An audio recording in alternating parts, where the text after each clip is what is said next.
I'll be honest with you. You've got an okay opera voice, passable. You're never going to be a star. And he was like, but you've got a great pop voice. Do you write music? And I said, no. And he was like, are you sure that you don't write music? This podcast is all about you and your journey in music and how you got to where you are now. Exciting. All right. I'm ready. Awesome. So first off, tell me about where were you born and raised? I was born and raised in Philadelphia, Pennsylvania, and I keep telling everybody this, but have you seen Mayor of Easttown on HBO? I have not. So it's great. Kate Winslet is in it, but Okay. It's set in Delaware County where I grew up, and there's a very specific accent that Kate Winslet has been out in the press being like, this is a very hard accent. It's that very traditional Philadelphia accent that you hear Tina Fey doing on Saturday Night Live a lot. Okay, sure. So I feel like I've been referencing it to people. Like that's where I grew up. If you want the specific visual, go watch Mayor of Easttown. It's also just great. It's a good show. So that's my ad for Mayor of Easttown. Okay. So does that sum up the town pretty accurately? Pretty well. Yeah. My only complaint is that they never go to Wawa. And I feel like, I don't know if you've ever been to a Wawa before, but it's a very Philadelphia convenience store. It is a game changer. If you're ever in the kind of in that entire area, I think they have them in Jersey as well. But yeah, it's like a way better 7-Eleven with really good fresh sandwiches, very good hoagies. Okay. It's a huge vibe and it's a big part of the lifestyle. And so I think a lot of people were disappointed not to have a Wawa on the show. Okay. And is where you were born and raised, is that in the city or are you on the outskirts of the city or? Yeah, right on the outskirts of Philadelphia on the southwestern side. Okay. So it's pretty easy to get into where it's where everything's kind of happening in the city. There was a trolley line at the end of my street that I could just walk to and hop on the trolley and I would be in the city in a couple minutes. That's rad. Yeah, it was great. That is super cool. Well, how did you get into music? I actually got into music in college. So I was a bit of a late bloomer, but I was always doing musical theater and then I was doing opera actually while I was in college. And it's a long story, but essentially, if I boil it down, it's that I was in an opera in France one summer when I was in college, and this very serious German conductor heard me singing jazz drunkenly with some of the orchestra dudes one night. And he comes up to me, and I had a very small role in this opera. And I was maybe like 21 at the time. And he comes up to me and he was like, what are you doing here? And I was like, I'm in your opera, sir. Like, what do you mean? What are you doing here? Yeah. And he was like, I'll be honest with you. You've got an okay opera voice, passable. You're never going to be a star. And he was like, but you've got a great pop voice. Do you write music? And I said, no. And he was like, are you sure that you don't write music? And after that, I thought maybe I should give this a try. And now it's my job. Wow. So that day in France, like, was a total life-changing moment for you. Yeah, definitely. He was, very blunt about the whole thing, but I'm very grateful. Sure. He was right on, wasn't he? I mean, he's spot on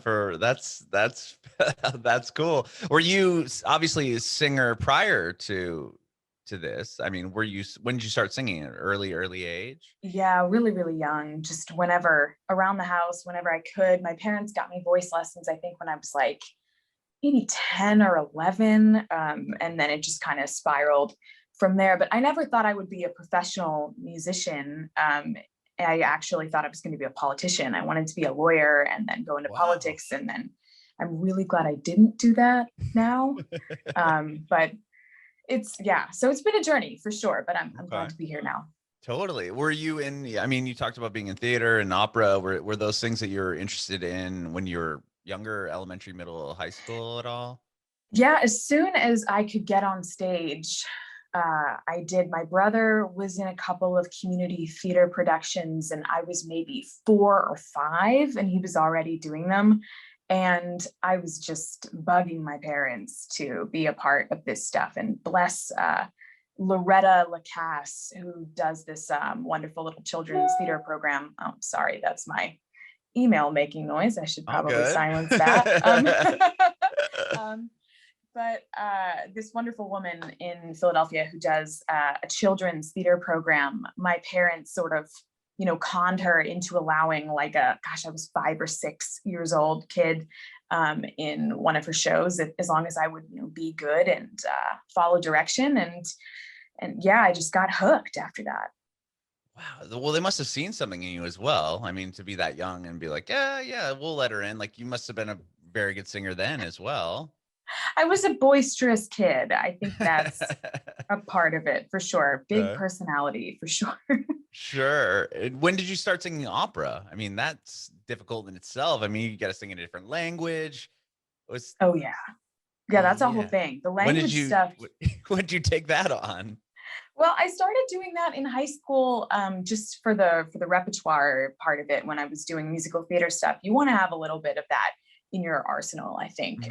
The way that many really good dancers, no matter what it is, what type of dance that they do, they'll end up taking some ballet classes just so that they have that really classical underpinning. And I think it's the same way when you're a singer. And I really didn't get into opera until I was in college. And another long and convoluted story that basically ends with that due to an ex-boyfriend, I ended up missing the auditions for Oklahoma when I was in college. And I was super salty about it. And a friend was like, why don't you try out for the opera? And so then I ended up doing that. And once again, kind of got hooked on that, and then was in a bunch of operas while I was in college. But it is definitely a way more complicated process, because not only are you learning really complicated music, but you're singing in Italian, German, French, usually most of the time.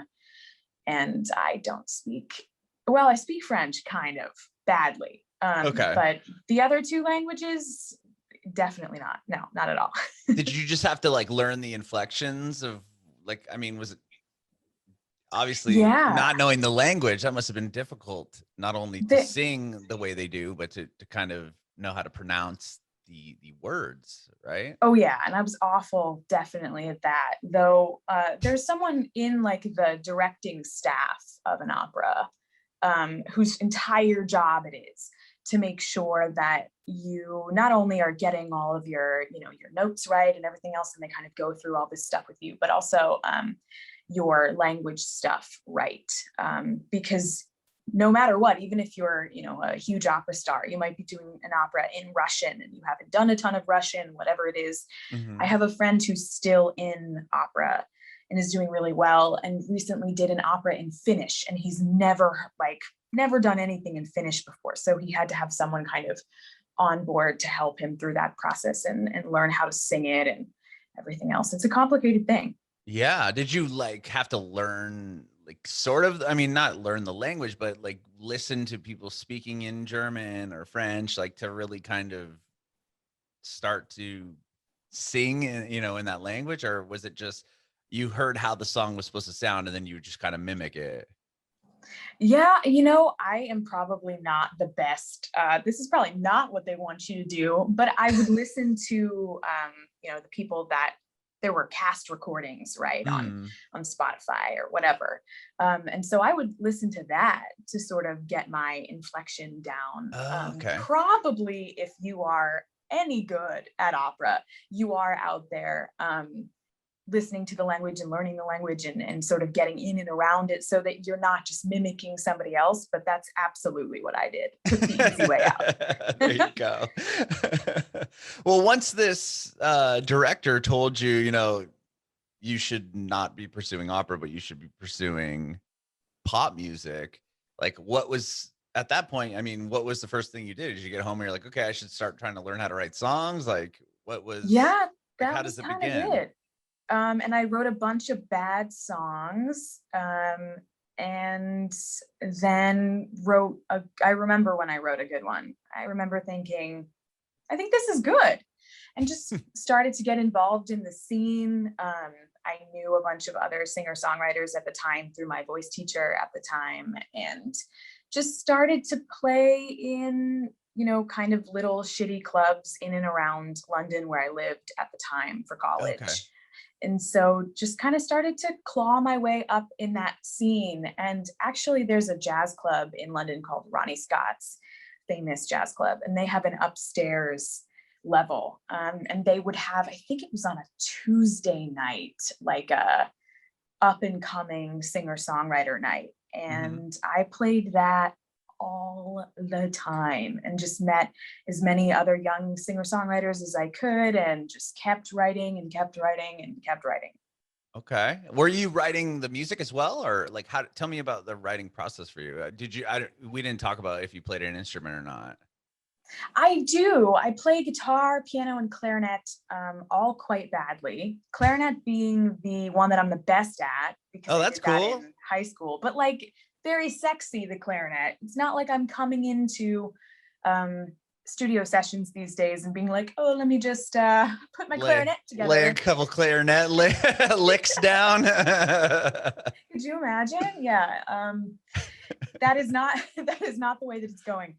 But I do play guitar and piano, though I've had many friends make fun of me and say that I look like a T-Rex when I play piano, because I never was taught properly. So I play like only with a couple of fingers, and it's just a lot of mashing. Okay. But you can kind of get the idea of the song down by mashing. Though when I figured out that co-writing was a thing and that I could start writing songs with people who were much more talented and complex instrumentalists than myself, I definitely began to prefer that as a mode of writing. Though at first I did write alone. And you were performing these songs on guitar or piano at this club?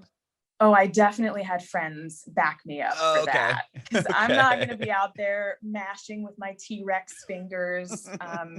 Nobody wants to see that. Nobody wants to see that. Yeah. Was it difficult to get into the clubs in London as an American? I'm just curious.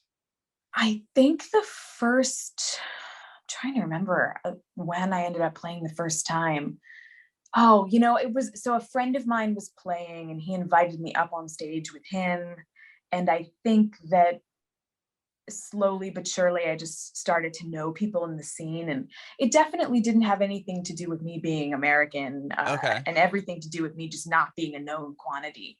But I think that's how every songwriter ends up working if they kind of go through the club scene. You just have to badger people until they allow you to play. Okay.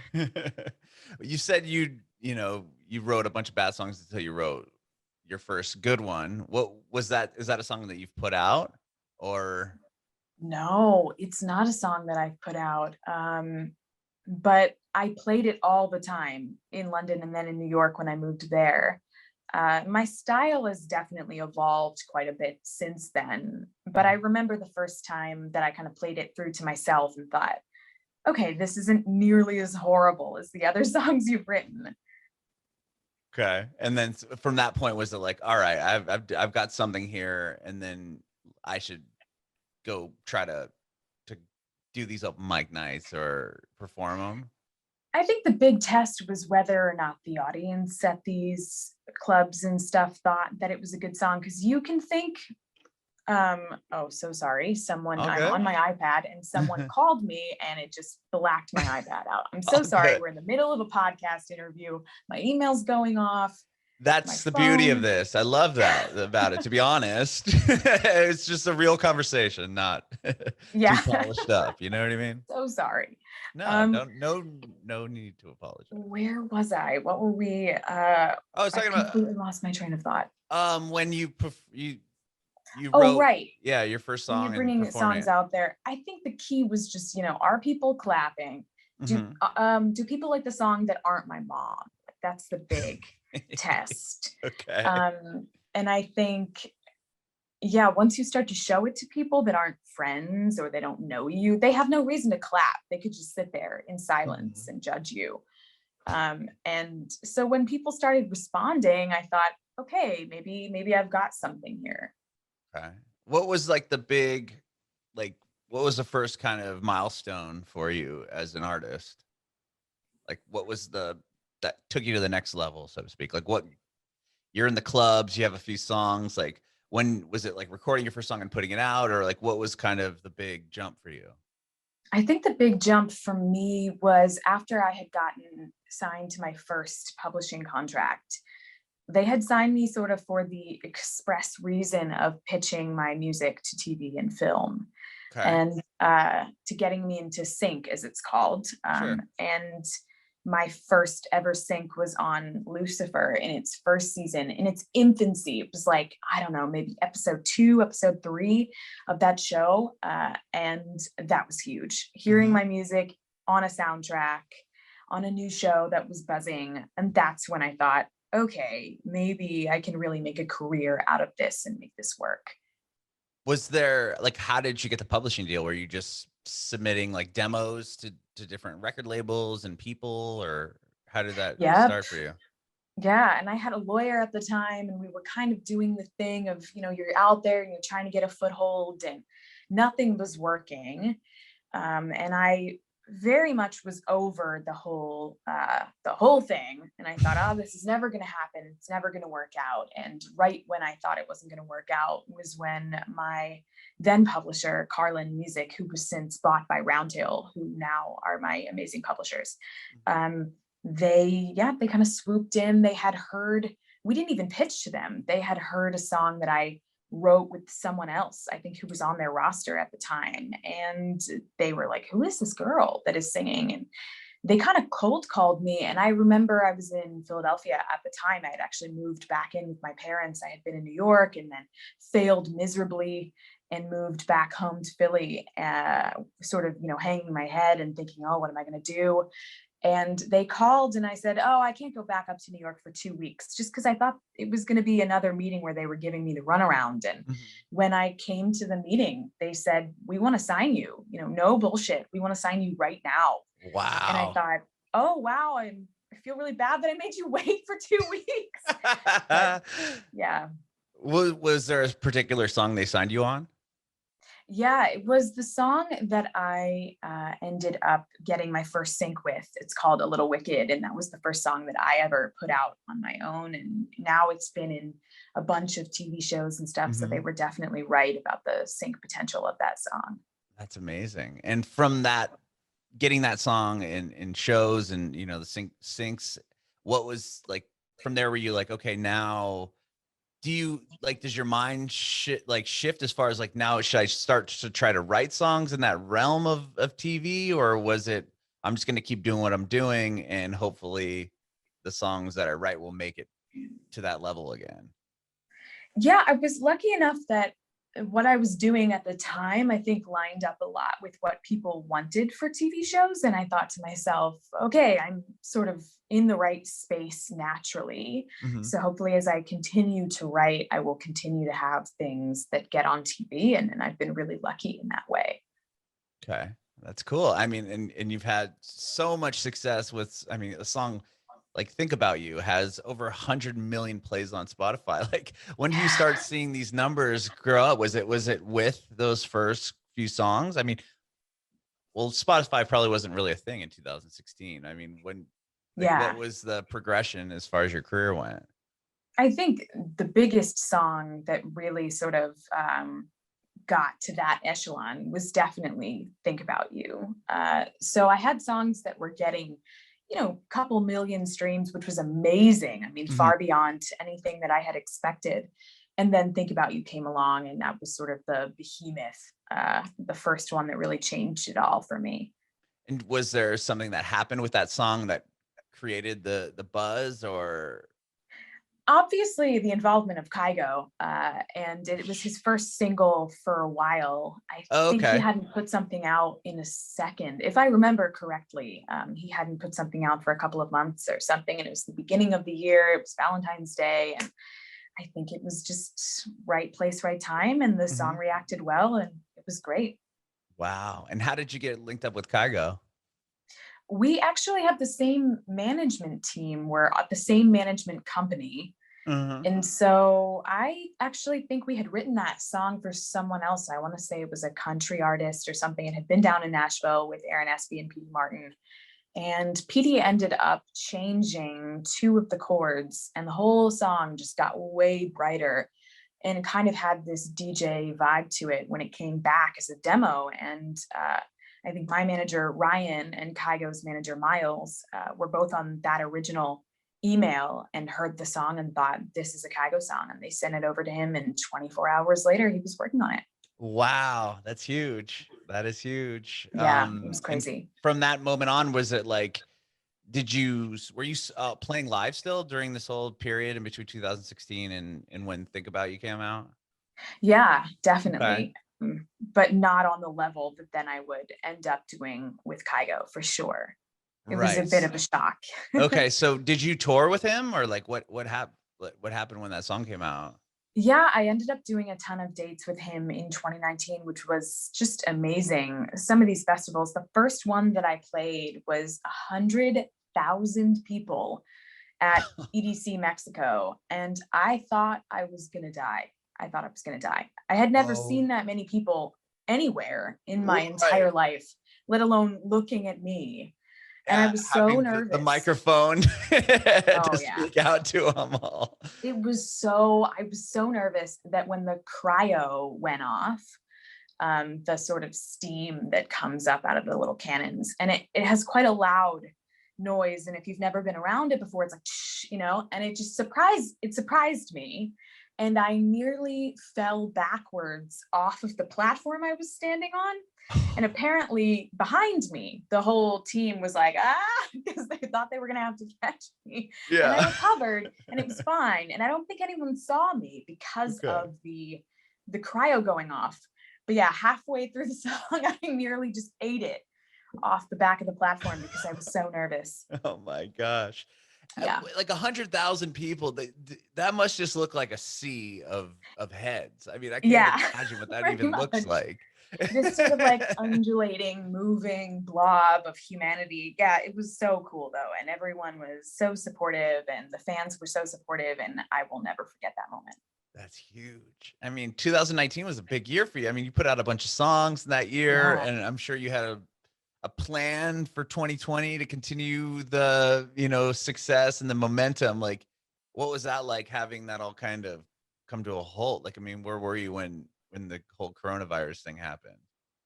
So I was here in LA, and I remember that I was supposed to be playing a show with Kygo in, I think, Miami. I want to say it was EDC.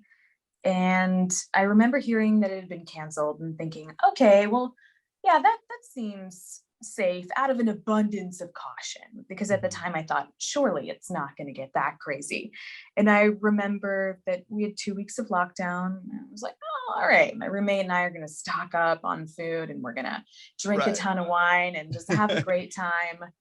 And I remember at the beginning of those 2 weeks thinking to myself, just to be sure, I should buy some recording equipment, really basic stuff, just in case, so I can work for 2 weeks and I don't go crazy. Mhm. And that turned into moving out into my own place, like basically building an entire studio in my second bedroom, Wow. because now I needed to be able to work. And at the time, I think you just were taking it day by day, and Mhm. things were changing rapidly. And I'm definitely, in a way, I'm sure we would all rather that the pandemic never happened. But the silver lining for me was definitely being able to take time away from my artist project and think about what I really wanted to put out.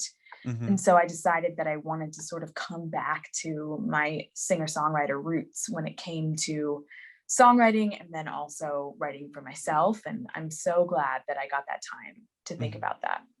And with that, like the song "The Truth" that you put out last year, was that something you wrote and recorded at your house? Yeah. Wow. Yes, indeed. Um, that was a crazy one. Kygo had a track that he really wanted to put on his album, but that just had never gone anywhere. And I ended up getting it into my email inbox on a Sunday. I think it was like April 19th, and then it came out May 29th. So the turnaround was really quick, and I Uh-huh. recorded it on an SM7 in like this little lofted room that I Uh-huh. had above my living room at the time. It was the Wow. quietest spot I could find, and yeah, totally And so crazy. that song was sung and recorded that way. Wow. Yep, What all about during quarantine. Oh my gosh, is that what about Sideways? Was that another song that was done that way? Or like, is all the new Yeah. music coming out recorded in your house? Yeah, it's all recorded at home, except I have one single coming out, a couple of singles from now on my own EP called Drive Yeah. that has a huge vocal, and I just needed my friend's $10,000 Telefunken mic. The producer of the song, I went over to his studio and ended up recording there. But everything else, Sideways and all of my stuff that's coming out, has been recorded at home. Wow. What was it like to kind of take on that, role as far as like being producer and artist? Like, was it difficult or had you recorded yourself in the past? Yeah, I actually had not recorded myself at all. Sideways was one of the first vocals that I ever did myself, but I'm really lucky that my work wife, Lena Leon, who I actually wrote The Truth with, she started out in this industry as a vocal engineer. And Okay. so when I was panicking, like, how am I going to do this? Because I think there's a lot of, it's intimidating when you're just a songwriter and you never really got involved on the production side of Hmm. things. You wonder, like, am I qualified to do any of this? But Lena was amazing and walked me through all of it. And of course, we have so much tech now that makes it so much easier than back in the day trying to record. And I didn't have to cut any tape, you know? But Sure. thank God.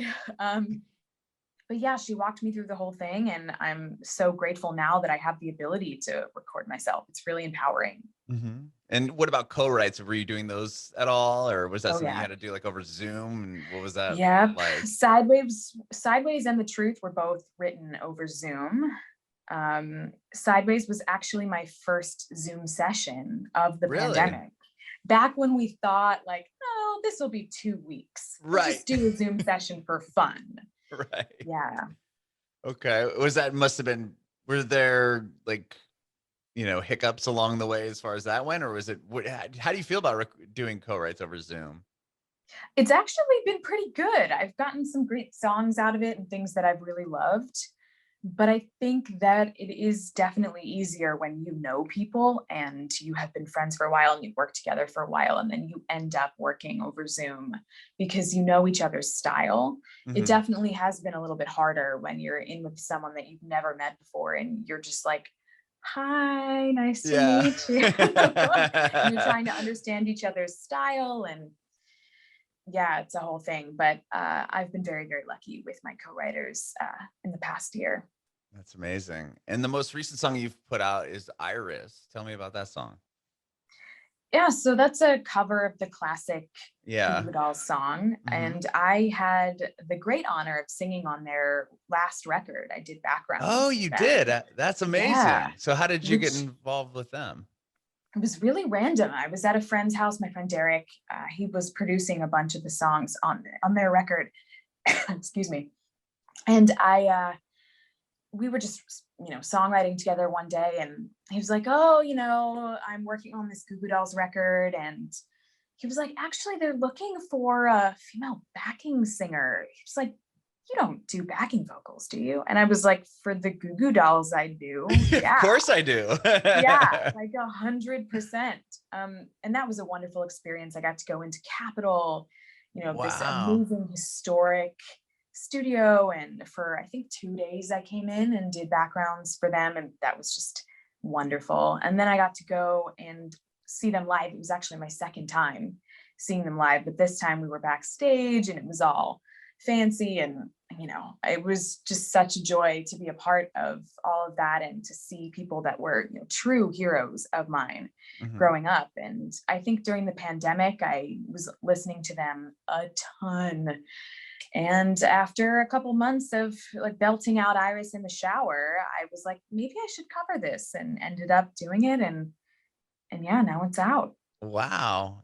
That's cool. So it all kind of sparked from that, you know, opportunity you had to record on their record. Yeah, exactly. Okay. I think it's just sort of, that was like the domino that started the whole thing. Okay. And then I did see that you have is your EP coming out? You have an EP coming out called Yes. Voyager. What is that, all new music? Like, are any of these songs that you've put out gonna be on that Yeah. EP? What can you tell us about that EP? It is all going to be new, except there is going to be an acoustic version of Sideways on it, which I'm Okay. very excited about that. So we'll have, obviously we've had some great remixes on that song, and now we're also going to put out the acoustic version. So there's going to be there's going to be something for everyone when it comes to Sideways. So we're excited about that. And then, yeah, it's besides obviously Iris being a cover, everything else is brand new music. Very cool. Very cool. And stuff's starting to open up. I mean, as far as people are booking shows and festivals are happening, or they're going to happen. Are you going to be performing anytime soon, or have you had a chance to play over the Yeah, course of this pandemic at all? I will definitely be doing some shows coming up with Kygo. So I'm really excited about that. That'll be a Mm-hmm. nice warm up, I think, sort of getting back out there. And I'm slowly, starting to look at booking shows myself and stuff like that, but nothing necessarily set in stone as of yet, except for these couple of appearances with Kygo coming up. I don't know if I'm allowed to say exactly when I will appear, but it is happening. You will be appearing with Kygo I will in be the near appearing. future. Yeah. I love it. Well, Valerie, thank you so much for talking with me today. I really, really appreciate it. Thank you for having me. This was so much fun. Yeah, I do have one more question before I let you go. Do you have any advice for aspiring artists? Yeah, I would say, this is cheesy, obviously. Everyone would say, don't give up. But I would say that it is going to take way more time than you think it's going to take. And that's actually a good thing, because I think a lot of people think that they're just going to get in and they're going to have success overnight. And if they don't have success overnight, then it's not meant to be, and that this isn't for them. And that's not the case, because I think so many people look as if they've had success overnight, but they haven't. Mhm. They've been working at it behind the scenes for years upon years. And so while that sounds like a bummer that it's not going to happen overnight, the truth is that you don't have to hold yourself to that impossible standard of getting into music and becoming a star the next day. So keep at it, I think, is what I would tell people. Bringing it backward.